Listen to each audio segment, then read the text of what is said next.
नमस्कार, एक बार फिर से आप सभी का स्वागत है स्वदेश 24x7 न्यूज चैनल में और मैं हूं आपके साथ हाजिर शुभम सोनी। चलिए बुलेटिन में देख लेते हैं देश भर से जुड़ी हुई तमाम अलग अलग खबरें।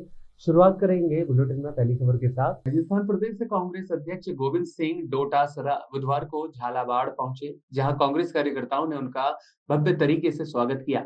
डोटासरा सर्किट हाउस पहुंचे, जहां बड़ी संख्या में कांग्रेस कार्यकर्ता और पदाधिकारीगण भी मौजूद रहे। मीडिया से वहीं बातचीत करते हुए उन्होंने हाल ही में हुए पीपलोदी हादसे को लेकर बीजेपी सरकार पर सीधा निशाना साधा। डोटासरा ने कहा कि यह हादसा नहीं बल्कि हत्या है, जिसमें 7 मासूम बच्चों की जान चली गई है। उन्होंने मुख्यमंत्री और शिक्षा मंत्री के बयानों को निंदनीय बताया और सवाल किया कि मुख्यमंत्री को झालावाड़ आने के लिए किसकी परमिशन चाहिए थी, क्या वो बिना पर्ची के कहीं नहीं जाते।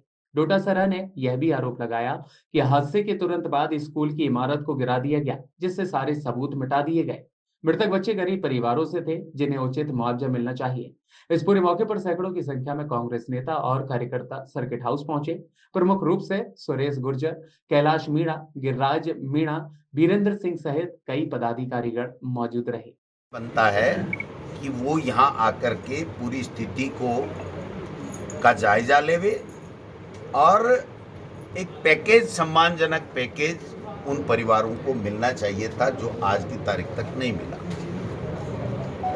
जो ही बरसात थोड़ी कम हुई तो आज हम लोग आए हैं, कल वहाँ पर जाएंगे, सांत्वना भी देंगे।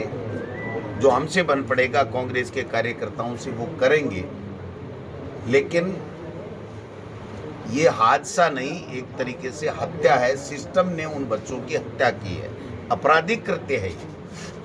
और उसके बावजूद भी ढोल नगाड़े बजा करके, फूल ऊपर गुलाब के बरसा करके अगर मंत्री अपना सत्कार करवा रहा है तो ये शर्मनाक भी है और एक कलंक है इस पद के ऊपर कि इस तरीके से इतनी बड़ी घटना होने के बावजूद मंत्री वहाँ पर, और वो भी मुख्यमंत्री के गृह जिले में जाकर के वहाँ सत्कार करवा रहे हैं। आज तक उनकी तरफ से कोई बयान नहीं आया। एक बयान उस दिन आया था कि हमने पैसे दे दिए, हमारी कोई गलती नहीं है। आपने देखा होगा 7 दिन बाद में प्रशासनिक स्वीकृति 159 या 69 लाख रुपए की करोड़ की जो निकली है, मैं समझता हूं कि उसमें तो उसका नाम भी नहीं था।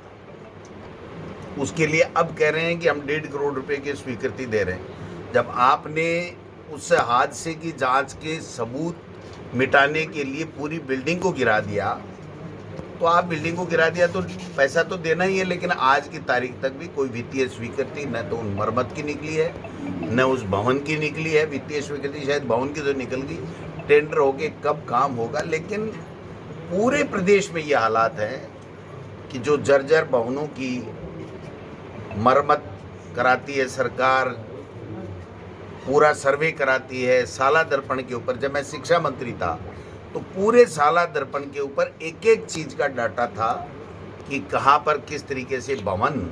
और पहले बजट में 2019-20 के बजट में हम लोग 343 या 340 करोड़ के लगभग लेकर के आए थे।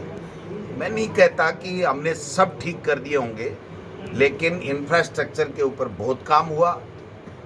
टीचर्स स्कूलों में हों, इसके ऊपर बहुत काम हुआ। और बाकी भी विकास के काम इतने हुए, इतनी अच्छी योजनाएं थी, आज वो सारी योजनाएं बिल्कुल ख़त्म कर दी गई हैं और कोई सुनने वाला नहीं है। आप इस बात से समझ सकते हैं कि दोबारा न कोई मंत्री यहाँ आया और न मुख्यमंत्री ने एक दिन एक शब्द भी किसी, अगर सार्वजनिक समारोह में यहाँ नहीं तो दूसरी जगह बोल देते कि मुझे बड़ी तकलीफ है और मैं समझूंगा वो तो खुद पर्ची से बने, इसलिए जो पर्ची आ जाती है उतना ही काम करते हैं। अपने विवेक का इस्तेमाल हमारा राजस्थान का मुख्यमंत्री नहीं कर सकता। ये इनको बनाने से, इनकी पर्ची निकालने से पहले पहली शर्त थी कि आप अपने विवेक का इस्तेमाल नहीं करोगे, और इस बंदे ने साबित भी कर दिया कि इस्तेमाल भी नहीं कर रहा है और है भी नहीं।